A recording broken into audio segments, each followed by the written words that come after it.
I-rate din natin yung iba't ibang bansa based sa different categories. Like, okay guys, ngayon naman sagutin ko yung mga questions nyo about my Europe trip. Nagpo-poll question ako sa aking Instagram account. So you can just follow me sa aking social media accounts here.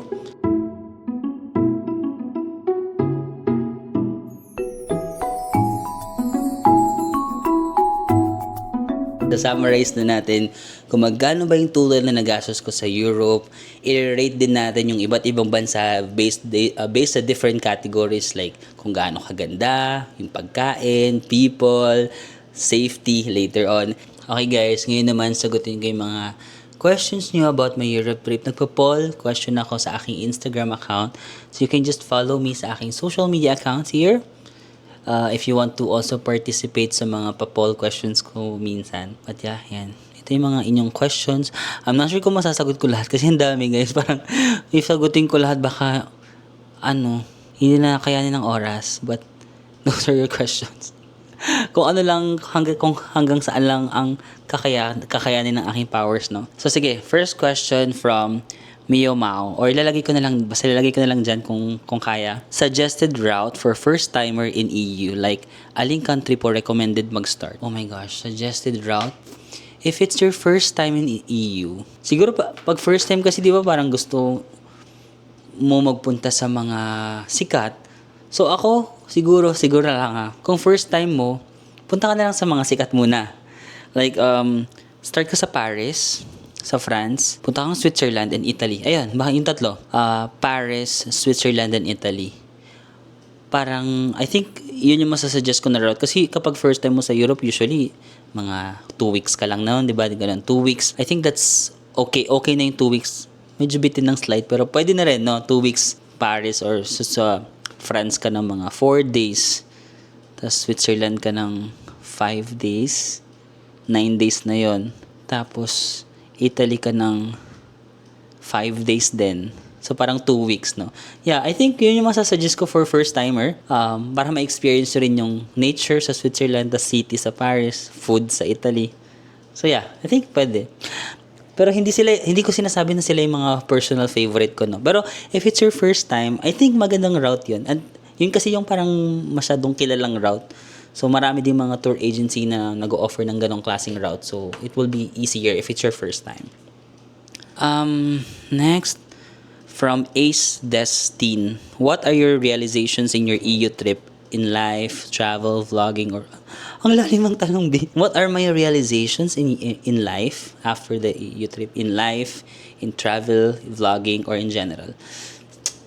Ang realizations ko... after this Europe trip, na-realize ko talaga how grateful I am. Di ba? Kita naman dun sa Switzerland. Like, grabe, mas dun ko na-realize na grabe, I'm so blessed. How blessed I am. Yung pala, na-realize ko how blessed I am na ma-experience yung mga ganong bagay. At na-realize ko, hindi siya imposible. Kasi parang dati, feeling ko imposibleng magawa, masyadong mahal. But I realized na kung na-achieve ko, kaya nyo din. Achievable pala siya, guys. Hindi siya yung parang imposibleng gawin. Kasi parang dati feeling ko masyadong imposibleng Europe para sa akin. Pero after the trip, na-realize ko na it's achievable. At kakaya. Magagawa nyo rin talaga, guys. So that's my realization. But yeah, I realized how blessed I am na ma-experience ko yun. Realizations in travel, in vlogging, mas na-realize ko talaga pag nagvo-vlog ako na pag mag-isa talaga ako, I feel like doon ko na ilalabas yung full potential ko, no?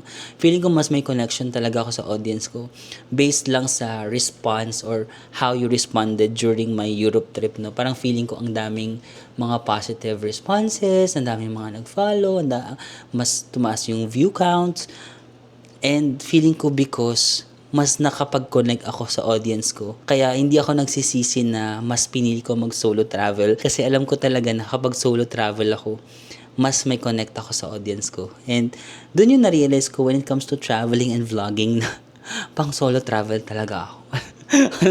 Hindi talaga ako pang yung mga group trip, yung ganun-ganun. Mas feeling ko talaga, mas may connection ako at mas maganda yung content na ibibigay ko kapag solo travel ako. At na-realize ko na kaya ko pala talaga. No? Kaya kahit mag-isa ka, kakayanin mo rin. With proper research lang talaga and with a little bit of risk. You have to risk to be rewarded. Next, did you use SIM card, rented a Wi-Fi gadget for your Europe trip? I used eSIM po. Actually, sa lahat ng mga videos ko po sa YouTube, nilalagay ko yung eSIM link ko. You can just click the description box. Sa baba lang ng video or baka sa TV kasi kayo nanonood na. Pag sa laptop or sa cellphone kayo nanonood, merong description box video, tapos may mga nakasulat sa baba. Diyan ko po nililink yung aking mga URL, mga eSIM, ganun. So you can just check that out po. Next, how are you? May mga nangangamusta lang, thank you. Kamusta ang buhay doon? Sa Europe to, no? Like, general feels, chill ba ang mga tao or parang lagi silang galit? Parang hindi naman sila galit. Parang, I also don't know kung saan nanggagaling yung masusungit yung mga taga-Europe or parang wag mo silang videohan kasi magagalit yan sila sa'yo or ayaw nila ng binivideo kasi parang feeling ko naman game naman yung mga tao tapos gumagano'n-ganon naman sila, no? I'm not really sure kasi makikita nyo naman sa vlog, no? Yung iba nga hindi ko na napapansin, may mga nag-wave-wave pala sa likod ko. So, generally, parang okay naman sila. I mean, hindi lahat, no? Siyempre, hindi naman lahat. Kahit saang lugar naman. Kahit naman saang lugar ka magpunta, hindi naman 100% na okay lahat ng tao. But, for me, okay sila. Like, generally, hindi naman sila, okay sila. I mean, hindi sila yung, hindi lahat super friendly, pero ang ina-expect ko, masungit sila, pero ang na-experience ko, hindi naman. So, parang feeling ko, hindi naman sila laging galit. Okay naman sila kapag okay ka rin. Siguro, you just, you receive the energy that you give. Di ba? Kung yung ginigive mo na energy, medyo masungit ka rin or medyo, baka ganun din sila. Pero kung yung ginigive mo lang is parang, ganon-ganon ka lang. Parang yung mga nakakasalbo mo, ganon. So, feeling ko hindi naman. Okay naman yung mga tao doon. Okay. Did you experience racism or discrimination, especially in Italy?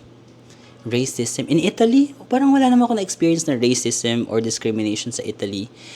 Well, yung sa Switzerland, no, yung aking naka-roommate ko, si tatay, si lolo, yun lang, medyo, talaga siya, a little racist and palasigaw, palamura, and parang feeling niya siya yung, he's better than anyone else. But aside from that, wala naman. Doon sa Amsterdam lang, nasigawan lang ako ng isang babae, nagbabike kasi nasa bike lane ako, which is mali din naman ako. So, okay lang. Sabi niya lang, what the are you doing dyan sa bike lane? Ganun lang siya. But aside from that, I think okay naman yung mga, wala akong na-experience naman na racism or whatsoever. Next. Your favorite country aside from Switzerland? I think nasagot ko na naman kanina. Actually, maraming mga ganong question. Your favorite country, your top 5 countries. I think nasagot ko naman sila kanina. Iba-ibang categories pa, no? Okay, iba mga nagpapasalamat lang. Thank you so much. If super budget talaga kami, anong point of entry ang best for you? If super on a budget, actually, hindi ko may sasagot kasi yung flight naman, no, nagvo-vary siya. Like, everyday nag-change yung presyo ng ticket.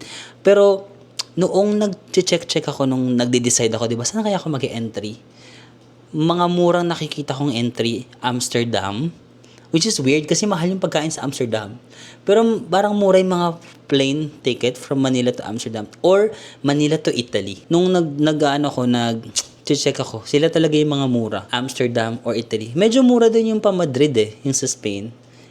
So, ayun. Pero yung mga iba, mahal yata kapag ibang countries like, I'm not sure kung France, baka mura din yung France kasi meron ng Air France, no, direct flight. But when I was searching for flights that nagde-decide ako, ang nakikita ko talagang mura is Italy and Amsterdam. So, maybe, pero don't quote me on that kasi nag-iiba-iba yung presyo ng flights at maraming factors. So, baka mag-iba rin kapag tinignan nyo na. Where did you enjoy most here in Europe? Switzerland, di ba? Kitang-kita naman dun sa Gimmelwald, yung sa snow, like yung naiiyak-iyak ako.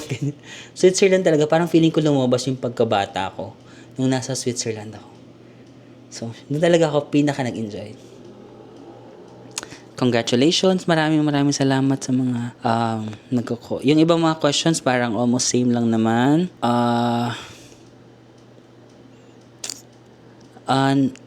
Okay, wait lang. Which EU country? Okay, nasagot ko naman to. Italy. Kung food, feeling ko Italy ang gusto ko. Okay. What countries would you visit again? Actually, parang lahat gusto kong i-visit again eh. Kasi hindi mo ma-experience sa isang puntahan yung lugar. Alam mo, kahit nga yung sa Spain, gusto ko rin bumalik. Switzerland, gusto kong bumalik. Slovenia, gusto kong bumalik. Sa Paris din, kasi ilang days lang ako doon, nabitin din ako. Italy naman, gusto kong bumalik kasi hindi pa ako nag-Florence, no? Tsaka gusto kong kumain ng carbonara ulit. Tapos, Croatia, lahat eh. Di ba? Sa Austria, gusto ko manood ng play. Lahat pwede kong balikan. Pero, aside sa gusto kong balikan, may mga gusto akong additional European countries na gustong puntahan. Ayoko mo nang sabihin. Pero marami din ako mga gusto pang ibang puntahan. Do you have estimated cost per pax for a 1-week trip in Switzerland? Siguro yung ko na lang kanina. Wala akong estimated. Pero yung kanina, yung sa budget ko, you can just recalculate. Feeling nyo yung per day. Sinabi ko naman per day. You can consider that, no? Better po bang 1 week per country pero konti lang mapupuntahan versus isiksik para madami ma-visit? It depends on what type of traveler are you, di ba? Kung ikaw mahilig ka lang sa chill lang at I did a combination of both naman. No, parang, hindi eh. Medyo busy ang schedule ko. But I enjoyed it. Kasi ang dami kong na-experience eh. Ang dami kong na-experience for 35 days, 12 countries, 20 cities. Ang dami kong na-experience. Tsaka mahilig kasi ako maglakad. So parang nakakapagod siya if hindi ka like physically prepared or hindi ka talaga mahilig maglakad or medyo older ka na or may mga kasama kang kids, marami kang luggage, maybe it will not work for you. But it worked for me. For me, hindi ako nagsisisi na masiksik yung itinerary ko kasi nagkaroon ako ng parang overview, glimpse sa lahat. So parang gusto kong bumalik dito. Pero siguro, just do a chill one. Na parang for example, 1 week per country. Kasi yung 1 week ko nga sa Switzerland, nabitin pa ako eh. Di ba, parang hindi ko pa napuntahan lahat. Europe is so big and maraming bansa. So, sige, pwede namang chill na lang 1 week per country. But, it really depends kung anong type of traveler ka. Kung mag-isa ka lang or adventurous ka. For me, I suggest yung ginawa ko. Like, maganda, saya siya eh. Pero kung medyo may mga kasama kang bata, parang hindi siya okay. So, better na lang. It really depends. Yun talaga yung sagot ko. It really depends on what type of traveler. Okay. Next one, wait lang. Most underrated country in your opinion? Most underrated, Austria and Slovenia. My gosh. Super underrated Austria, guys. Kung ako, di ba sumagot ako kanina for first timer, Paris, Switzerland, and Italy. I think okay siya for first timer kasi lahat naman tayo gusto ma-experience yung Switzerland, Paris, Italy. So, yun dun na muna. Pero if ayaw mo ng mainstream, ito talaga guys, Austria, Prague, yung sa Czech Republic, Budapest sa Hungary, Slovenia, Croatia, Eastern Europe guys. The best. The best. Hindi siya yung sikat, hindi sila yung mga nasa mainstream. Ang ganda. Ang ganda guys. Underrated talaga Austria. Pero parang gusto ko na ganun lang sila. Ayoko nang maging touristy sila. Baka mawala yung charm. So, okay na rin sila na underrated, guys. Minsan, masaya maging underrated, no? No pressure, pero maganda yung performance mo. Maganda yung mo, na i-give na energy. Austria, Slovenia, Prague. Ang Czech Republic, I don't think na underrated siya kasi sobrang touristy eh. Diba? Maraming nakakaalam na ng Prague eh. Maraming nagbibisita rin. Sobrang ganda ng Prague but marami ding turista. Austria kasi, sobrang ganda tas hindi pa ganun kadami yung turista. So, I think underrated ang Austria and Slovenia. Next. Any tips to manage big luggages like lockers, etc. since using train will be difficult? What do you mean? Any tips to manage like lockers? Never ko na-experience na mag-locker sa mga trains po ba to. Pero, I think iniiwan ko lang siya sa hotel ko. So, make sure lang talaga yung hotel mo is malapit sa train or I think may mga lockers din naman sa train pero hindi ko siya na-experience talaga. Sorry. How easy is it to get a Schengen visa for a freelancer? I'm not really sure. I-try natin pag mag-apply ako next time. Kasi ngayon mag-apply na ako next time. Ito na yung freelancer era ko talaga. Hindi ko pa sure. Update ko kayo. Update ko kayo. Did you expect na magiging hit tong EU trip mo? Oh, from Chris Forkim. Hindi talaga. Alam mo, hindi ko in-expect na yung Europe vlogs ko, it will gain more views talaga and more attention. Kasi sabi ko nga, parang wala namang makaka-relate. Ito yung thinking ko no. Pag mag-Europe ako, sabi ko parang walang makaka-relate kasi wala naman yata masyadong nagpupunta sa Europe. Ayun yung thinking ko. Sabi ko parang wala makaka-relate sa gagawin kong to. Pero pangarap ko lang talagang mag-DIY sa Europe. Parang matagal ko na siyang pangarap na sabi ko gusto ko talagang mag-DIY ako sa Europe. Tapos hindi ko na-expect na ang daming nanggugustuhan pala yun. Hindi ko talaga in-expect. I swear, nagugulat nga ako nung parang nung nag-review sa wala, seryoso. So, kung ang tanong, hindi talaga. Kaya nga unexpected sa akin yung 100k subs ng January kasi ang sabi ko nga, nagdadasal ako na by June sana Lord maka 100k na ako. Kasi yun yung fina-forecast ko, di ba? Yun yung nakikita kong achievable. Sabi ko June 2025. Lord, sana maka 100k na ako sa June. Pero binigay ng January because of this Europe trip. So maraming salamat talaga. Like, hindi ko talaga siya na-expect. I swear to God, hindi ko siya na-expect na ganun yung magiging response. So maraming salamat. If one country lang and can stay for 7 days only, saan pinaka-okay for first-timer in Europe? First-timer lang, tas may 7 days ka lang. Gusto kong sabihin Switzerland kasi syempre, ang ganda talaga ng Switzerland. Pero kung 7 days ka, tas gusto mo ba marami kang puntahan? Austria na lang. Kasi ang ganda ng Austria eh. Tapos magkalapit pa sila ni Prague. Austria and Czech Republic. Kung kaya mo pa ng isa, Budapest. Oh, Austria, Czech Republic, Kaso, parang bitin naman ng 7 days. Pwede bang gawin mo na lang 10 days? Oh, 10 days na lang. Parang grabe naman yung 7 days. Ang mahal ng pamasahe papuntang Europe para mag 7 days ka lang. Kahit 10 days bitin ka. 20 days yun naman. Ang mahal-mahal ng pamasahe. Tapos 10 days lang ka. 20 days. 2 weeks. 2 weeks na yung pinakamababa na tatanggapin ko. 2 weeks na yung pinakamababa guys pag mag-Europe kayo. Kasi ang mahal lang gagastusin nyo. Todo nyo na. Pero ayun, kung 7 days lang talaga, Switzerland. Kung ako Switzerland, pero baka kasi ako lang yung may gusto ng mga mountains, mga ganun, no. Sige, Austria na lang kasi ang ganda ng city. Austria, Prague, tsaka Budapest. Slovakia kung kaya mo. Magkakatabi yung apat na yun eh. Would you actually recommend a month-long travel? Would I actually recommend it? Oh my gosh. I have to be honest na during may mga 28 day ko na napapagod na ako. So mga 20 plus days ko na kasi everyday may ginagawa. Everyday gigising ka tapos may itinerary ka.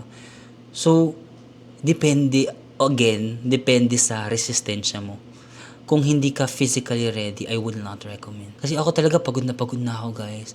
Ang nagmo-motivate na lang sa akin, kailangan ko mag-vlog kasi hindi pa to nakikita ng mga followers ko, hindi ko pa nakikita yung lugar na to, nandito na ako, konti na lang tapusin ko na. But yung katawan ko physically, nag-give up na siya minsan kasi, tas lakad pa ako ng lakad. Tapos everyday naglalakad ako ng 20k steps or more. Feeling ko hindi lang 20k nilalakad ko everyday, more. So may mga times talaga yung katawan ko sabi niya magpahinga ka naman. So siguro I will recommend if chill travel. Pero if like ganun kapaguran, I'm telling you it's not easy. Nakakapagod siya physically. But with the right vitamins and fruits, maybe nakaya ko na lang. Really depends. Kung chill lang naman, ang sarap kayo mag-travel ng 1 month, tas chill ka lang, tas wala kang ginagawa, kape-kape ka lang, di ba? So, ganun. Comparison between DIY travel versus availing agency tours. Hindi pa naman ako nakapag-try ng agency tour sa Europe, no? So, hindi ko talaga mako-compare na based on my experience. But, siguro, sa palagay ko lang, ang advantage talaga ng tour agency is hindi ka mahahassle sa transportation. Like, alam mo na may maghahatid sundo sa'yo.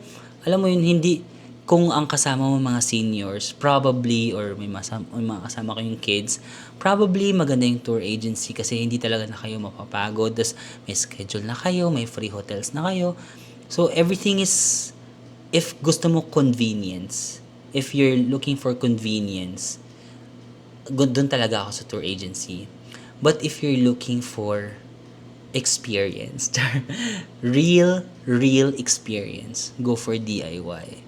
Hindi ko pa rin maipagpapalit yung naging experience ko sa Europe with na sa aking DIY. Kahit ang daming mga mishaps, pero hindi iba yung experience na controlled mo yung oras mo, kung anong gusto mong gawin for the day, magagawa mo, lakad-lakad ka lang, may mga mamimit ka ng mga gwapo.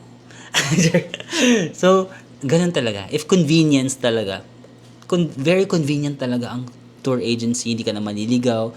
But if you're up for an adventure, real experience, you really put yourself out there, challenge yourself, and really experience yung lugar nang wala kang pina-follow na time, nang hindi siya time constraint. Kasi syempre pag tour, okay, tapos na next, pupunta tayo dito, very fast yung pacing lang. Pero kapag DIY ka lang, you are the captain of your own ship. So, ayun. Kailangan mo lang talaga i-consider ano ba yung gusto mo. Convenience or medyo hindi siya convenient but you will really have the full experience. Ganun. Next. Okay, I think nasagot ko na yung mga attractions. Best and worst EU country based from their hospitality. Pag hospitality, Spain or Slovenia, very hospitable yung mga Spanish, pero iba yung pagka-hospitable na na-experience ko sa Slovenia, yung pinapakilala ko. So, Slovenia talaga. Worst? Wala naman akong worst when it comes to hospitality, but I think yung mga taga-Croatia, wala akong masyadong interaction with them. Maybe shy sila or conservative. Budapest din wala masyado, no, Hungary. Pero hindi sila bad people, ha. It's just that hindi lang sila pala, siguro, pala interact. Hindi sila very, warm. Ayan, may mga nagtatanong kung ano ba, DIY ba or tour. I think nasagot ko naman. What's the cheapest country? Maybe Prague, no? Prague, Budapest. Ayan, i-rank daw, na-rank ko naman. Which country do you regret spending less time? Slovenia. One day lang ako sa Slovenia. Gusto ko na sana mag-extend doon. What was the most tiring part of it? The most tiring part talaga, physically magiging tired ka talaga. I'm not sure kung baka, for example, meron kayong mga anak, baka ma-miss nyo, di ba? 1 month yun eh.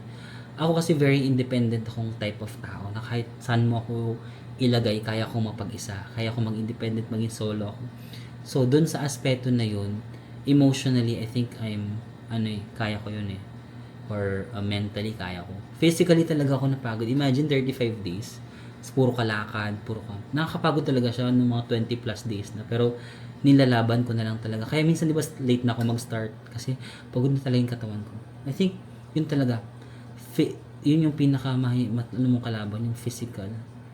Makapagod talaga siya physically. Pero, pumayat ako sa Europe, aminin niya. Medyo pumayat ako dun. So, parang worth it naman mapagod. If you were not being conscious about your health, what food would you have feasted on? Lahat. Lahat na pwede makain doon, kakainin ko. Ay, carbonara. Carbonara sa Rome. Tsaka gelato sa Venice. Yun ko. O kahit araw-araw ako doon. G. Ito na yung mga nagtatanong ng budget, which I already answered naman earlier. How do you sleep so soundly? Pag nasa hostel ka, hindi ka ba nahihirapang? Hindi ako mahihirapang matulog, guys, kahit maingay. Yun naman yung isa sa mga talent ko sa buhay. Kahit maingay, kaya ko basta nakatulog na ako. Minsan nahihirapan ako makatulog pag may naririnig pa akong noise. Pero nag-earpods ako, nakikinig na lang ako ng mga calming music or anything na mga music, parang tulog ka na lang, ganun. Tapos pag nakatulog na ako, tulog mantika na ako, okay ba siya for elderly? Hirap na maglakad, parents, or may other option for that? If mga may elderly na po, I think mag-book na lang ng tour agency, no? Kasi marami talagang lakad sa Europe. If DIY, ay naku, ang daming lakad. Hindi pa na-capture lahat ng vlog ko, yung mga pagbuhat-buhat ko ng maleta sa hagdan, yung mga pag ang daming mga ganun, mga cargador levels ko. Parang doon mo talaga kung ang pangarap mo maging cargador, mag-Europe ka at mag-DIYB. Doon talaga parang, batak ka, bi. Pag uwi ng Pilipinas, batak yung katawan.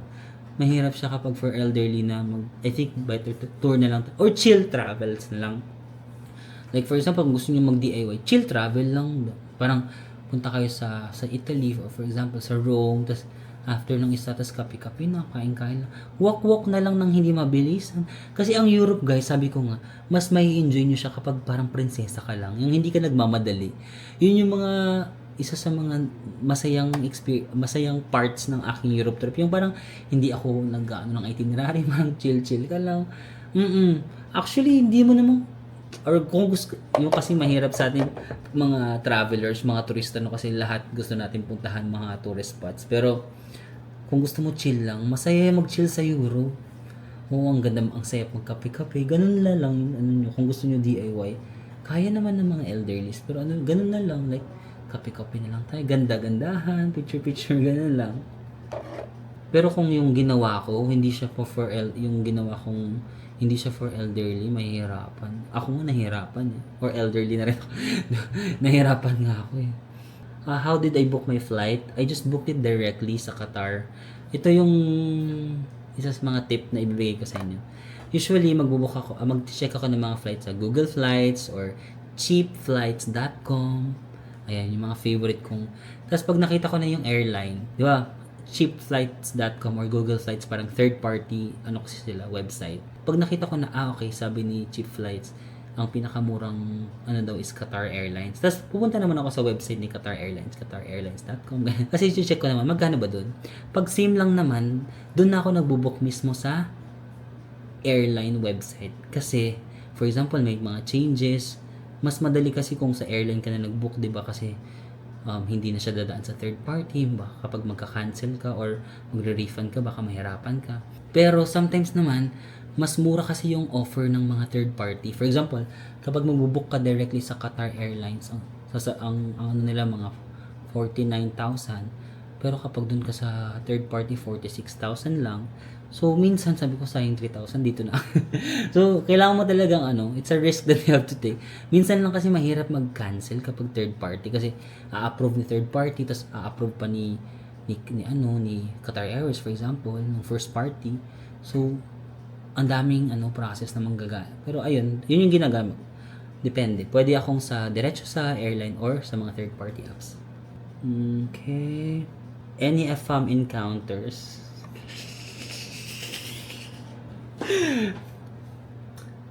That's my answer. Ayoko mag-share. Like, some things are not meant to be shared. Okay. Nasaan na ako? Biggest lesson na natutunan mo from this trip? Oh my gosh, from Kath Tan. How about your discovery about yourself? Ayun nga talaga. Na-discover ko talaga na masaya talaga ako mag-isa. Yung other people kasi parang nagko-comment sila na, nakakalungkot naman, kailangan ko na mag-jowa kasi hindi niyo ba nakikita kung gaano ako kasaya? Di ba? Hindi niyo ba nakikita kung gaano ako kasaya nag-travel ako mag-isa? Na-discover ko talaga na yung comfort zone ko is maging mag-isa. Kung yung ibang tao, mas masaya sila kapag may jowa, may kasama. Parang sa akin, yung saya ko nanggagaling sa sarili ko. Kaya kong pasayahin yung sarili ko. No? I think, sometimes naman talaga, you have to rely on yourself and hindi naman sa all the times, but ayun, na-discover ko na kaya ko talagang maging masaya kahit mag-isa. And what I mean is, kahit off-cam, kahit wala ng camera, masaya ako noong nung travel ko sa Europe na mag-isa ako. So, ayun. At kung kaya kong mag-solo, kaya nyo rin. Diba? Walang matatalo sa pamilyang ito. Biggest lesson na natutunan mo, appreciate what you have. Diba? Kasi nung nandun ako, grabe, pag nakikita, ang ganda. Appreciate talaga what you have. Kasi nung nagta-travel ako at ina-appreciate ko kung anong meron ako, na-experience ko, naluluha talaga ako kasi parang, grabe Lord. Grabe yung, the more that you appreciate what you have and the more na nagiging grateful ka sa kung anong meron ka, grabe yung balik sa'yo eh, di ba? Grabe din yung saya ng buhay mo eh. Minsan kasi tayo, sobrang blessed na talaga natin, but because we always compare our progress sa ibang tao, lagi natin kino-compare na, ay, ito siya, may ganyan na siya, ay, ito siya, mas mataas na, ay, siya mas may bahay na ganyan. Pero if you focus lang sa kung anong meron ka, ay, grabe. Diba? Mas magiging grateful ka at mas magiging masaya yung buhay. So, yun na-realize ko. Just focus on what you have. Be grateful on what you have. The only competition you have is your past self, no? Iko-compare mo lang yung, kung gusto mo talaga mag-compare, compare yourself from your past self. Makikita mo how blessed you are. No? Packing tips, please. Actually, packing, wala talaga. Like, ano lang ako yung hangin-hangin lang, yung bomba-bomba, tapos tanggat-laga ng hangin, tapos sik. Wala akong sorcery na ginagawa or wala akong mga tricks, special tricks. Hindi rin nagkakasya yung luggage ko. Pare-pare yung size ng luggage natin. Baka akala nyo yung luggage ko lamang ng 1 inch. It's the same. So, wala talaga. Wala akong secret. Pinagkakasya ko lang sila ng pinipilit ko lang. Thank you sa mga nagka-congratulate natin. Thank you. Please include tipping culture if meron sa kanila. Based sa, hindi naman kasi sa lahat ng bagay kailangan ko mag-tip kasi yung iba grocery, wala namang tip, di ba? Like mag-grocery ka lang, bibili ka lang sa mga, pero kapag mag-restaurant ka, I think yung mga nakikita kong tip nila is nasa mga 5 to 10%, minsan 15%, no? And makikita mo naman siya sa bill. Di ba? Pag binigay sa'yo, makikita mo naman doon may service charge na ganyan, 5%, 10%. If you want to add more, then it's okay. So, I think if walang nakasulat na tip, you can give around mga 10%. Minsan 5. Depende pala sa bill mo. Kasi for example, sa Amsterdam, kapag yung binili mo lang, for example lang to, kapag ang binili mo is less than 500 pesos, for example, ang tip niya, ang charge niya, 5% kasi ang base mo is 500. Pero for example, ang bill mo 5,000 pesos, ang charge niya lang, sabihin mo, mas lower than 5%. So, the higher your bill, the lower yung percentage ng Kasi syempre, ito times nila kung ang bill mo, sabihin mo 1 million, tapos if 5% nila, di ba, ang mahal ng charge. So, yun yung napansin ko sa Amsterdam. Kapag mas mataas yung bill mo, may ceiling sila na, for example, 1 to 500, 5%, 600 to 1,000, ganyan percent. Ganyan sila sa Amsterdam. Doon ko lang napansin. I'm not sure kung sa iba. But ang nakita ko lang sa Italy, mga around 13%, 10%, ganun. So makikita mo na naman siya sa bill na meron na siyang service charge. Pero if sobrang nagustuhan mo talaga yung service, like, they really went above and beyond, then you can give them an extra ganun, mga 5%, 10% na cash.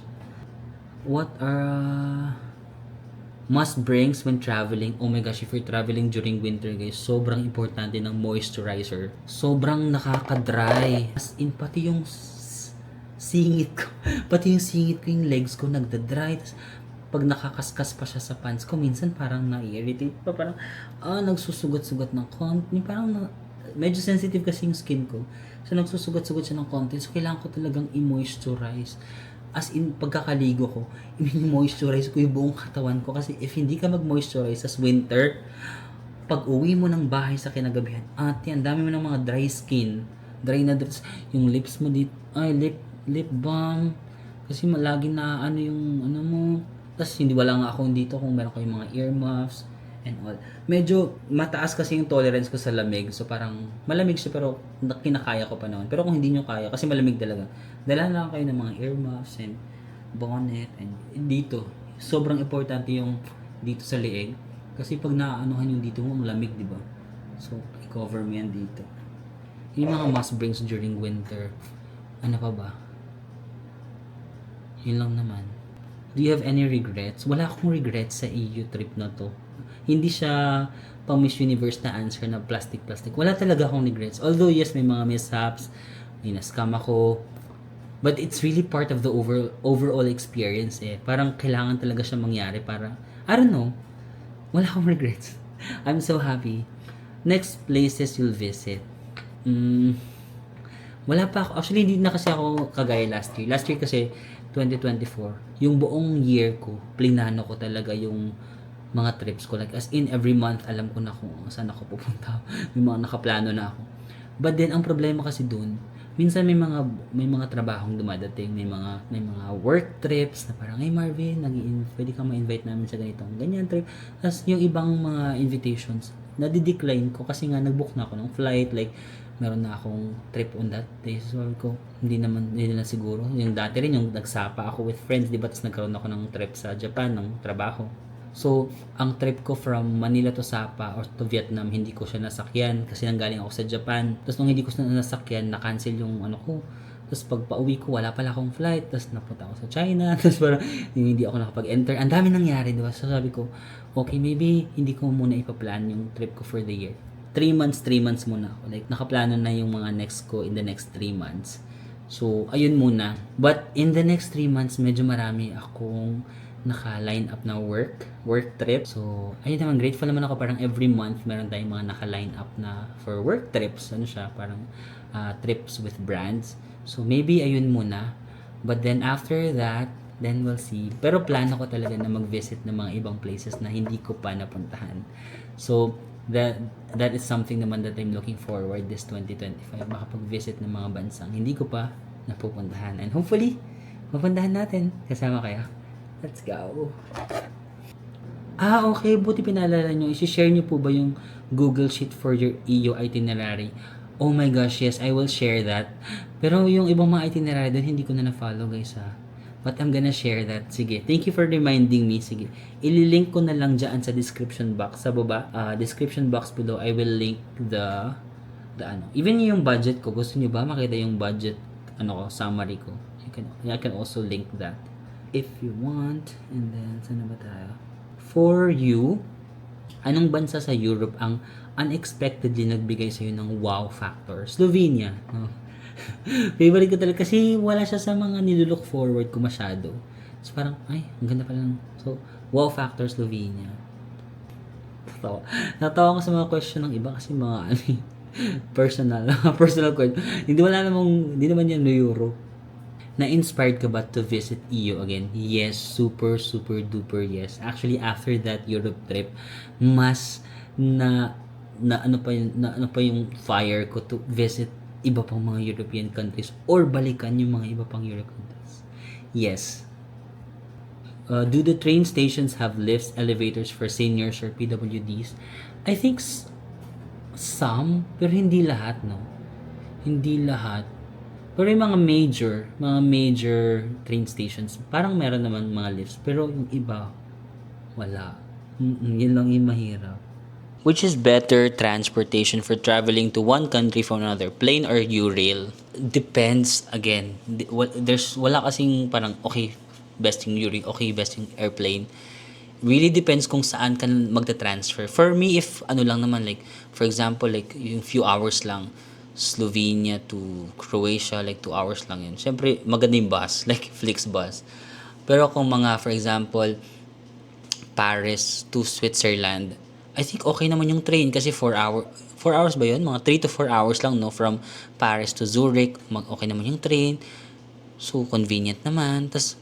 So, train ako. Pero kung malalayo, for example, from, ano ba yung malayo? Amsterdam to Spain, syempre airplane. I think you have to consider kung gaano ba kalayo yung pagta-travel mo. Kung malapit lang naman at may U-Rail ka naman, U-Rail na for me. Kung may direct, especially kung may direct naman, few hours. Pero kung malayo, like 7 hours na, maybe you would consider na buying plane. Kasi minsan mura lang daw yung mga plane. Even me, di ba nakakuha pa ako ng 5,000 na plane plus around 3,000 plus for luggage. Mga 8,000, 9,000 pa rin. But if nabook mo siya ng mas malayo pa, baka mura. But syempre you also have to consider if mag-airplane ka, magbabiyahe ka pa ng train to airport, tas 3 hours before the flight, so 4 hours na yun. Tas yung plane ride mo pa, kung ilang hours yun, 6 hours na yun. Plus, magta-transfer ka pa pagkadating mo, so 7 hours. So parang gaganon din kasi siya, parang matagal din yung travel mo. So, you have to consider kung gaano ba kalayo. Kung malayo talaga, like 7 hours yung train, you might consider na taking a plane na lang. Pero kung malapit lang naman, 3 hours, 4 hours, just take the train for me. What countries can you recommend for first-timer, female, solo traveler in EU, yung pang 2 weeks lang. Okay, female ka, solo. So if you're female, I think medyo mo ang safety, no? Isa sa mga priorities mo, safety. Tapos solo ka, so on a budget. Austria, Prague. Ayun kanina sinabi ko, Eastern Europe, female, like, safe, no? Austria, Prague, Budapest, Slovakia. Yung apat na yun, 2 weeks, swak na swak yung 2 weeks mo dun. 14 days. Kung kaya mo pa, mag-Slovenia ka na. Pero paano yung route mo dun, no? Saan ka magsisimula?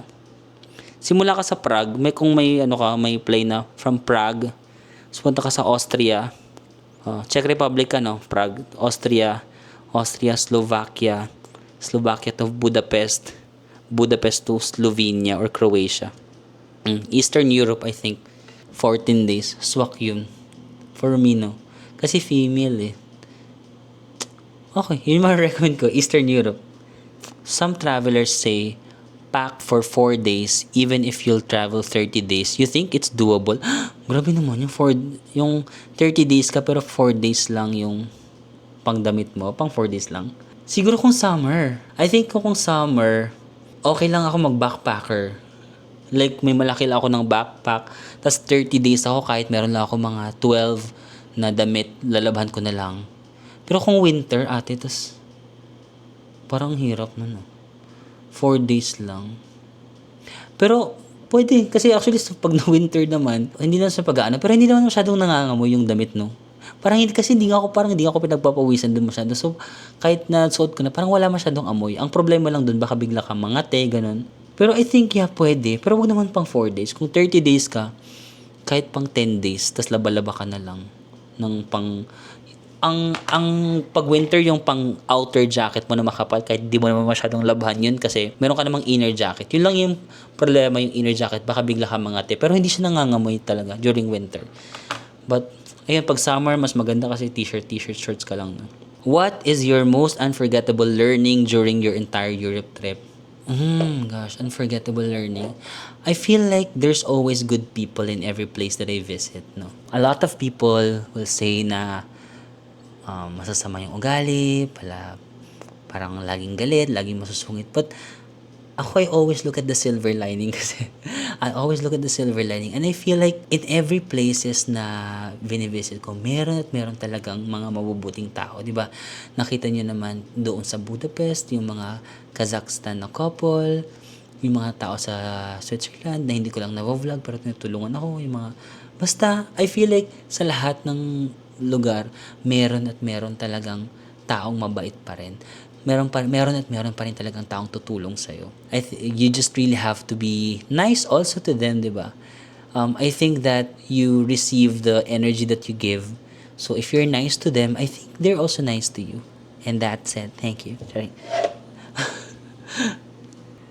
Alright, that's it, guys. That's a wrap for our Europe trip. Grabe, guys, 35 days in Europe, 12 countries, or 20 cities. Maraming salamat sa pagsama sa akin.